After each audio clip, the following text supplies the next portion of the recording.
Kesehatan sepertinya menjadi salah satu hal yang cukup diremehkan ya bagi sebagian orang. Kita ngerasa sehat setiap hari, bekerja setiap hari, berkegiatan, dan melakukan banyak hal setiap hari. Sampai terkadang alokasi waktu untuk beristirahat menjadi sangat minim. Padahal istirahat menjadi salah satu hal yang digunakan untuk memulihkan kembali keadaan tubuh setelah lelah berkegiatan setiap harinya. Karena untuk berolahraga sepertinya sangat sulit ya. Melihat dari agenda harian, mingguan bahkan bulanan, alokasi untuk berolahraga sangat minim, bahkan tidak ada. Kesehatan merupakan hal yang sangat penting, namun luput untuk kita jaga. Kesehatan dirasa menjadi sangat penting ketika kita menderita sebuah penyakit. Nggak bisa makan enak, badan menjadi tidak enak, hanya bisa berbaring dengan perasaan gelisah karena penyakit yang dideritanya. Ya ampun, gue pengen sehat, pengen makan enak sih. Padahal kesehatan adalah investasi utama yang sangat-sangat dibutuhkan bagi kehidupan kita. Menjaga kesehatan bukan hanya menjaga kesehatan fisik saja, namun menjaga kesehatan mental juga. Kesehatan mental sampai saat ini menjadi hal yang cukup dianggap tabu dan sangat diremehkan oleh masyarakat. Dasar lemah, kurang ibadah loh, lebay. Namun faktanya, gangguan kesehatan mental bisa menjangkiti siapapun dan kapanpun. WHO berkata, hampir 1 miliar orang hidup dengan gangguan kesehatan mental dan 1 orang meninggal setiap 40 detik karena bunuh diri. Isu kesehatan mental tidak bisa lagi dianggap sebelah mata.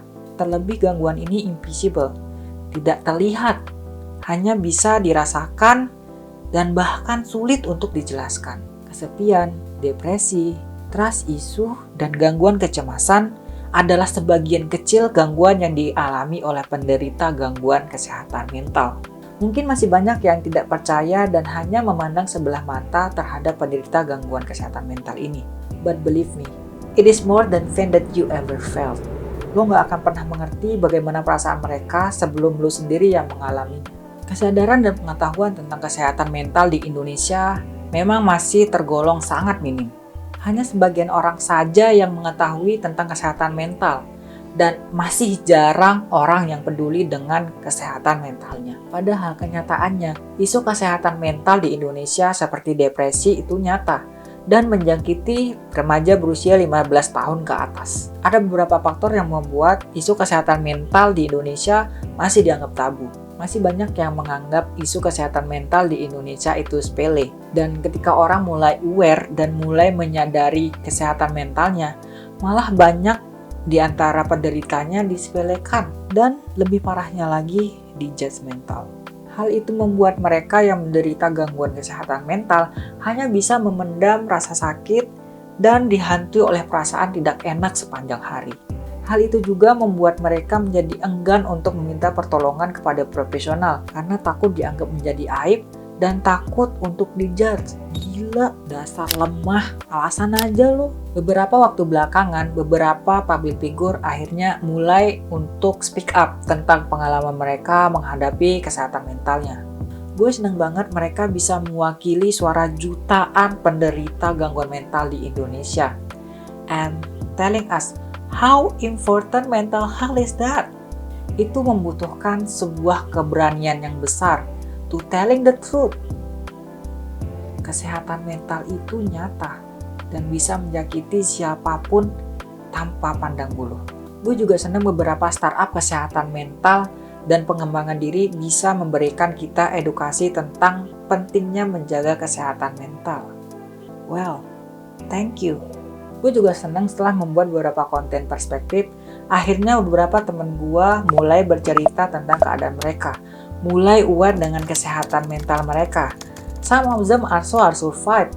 Hi guys, I'm so proud of you. Mungkin awalnya kita menganggap it is not important anymore, tapi setelah sekian lama dipendam, baru terasa sangat pedih.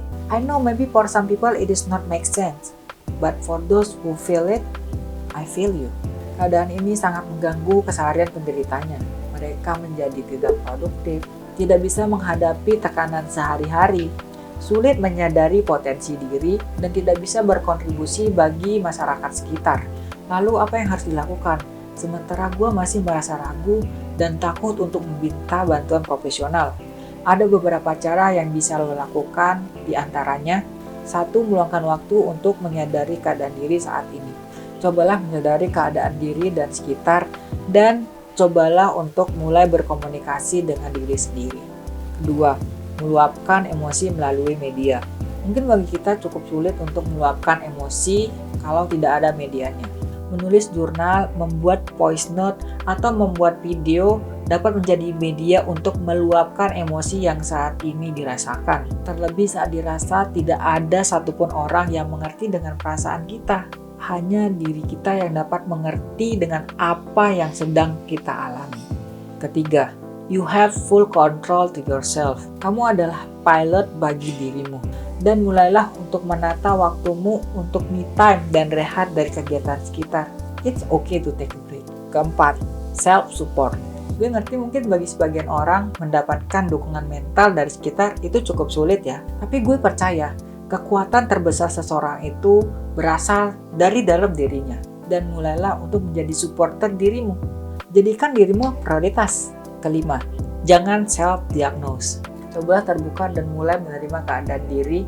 Jika dirasa sulit untuk dijalani sendiri, cobalah untuk minta bantuan profesional. Gak ada salahnya kok.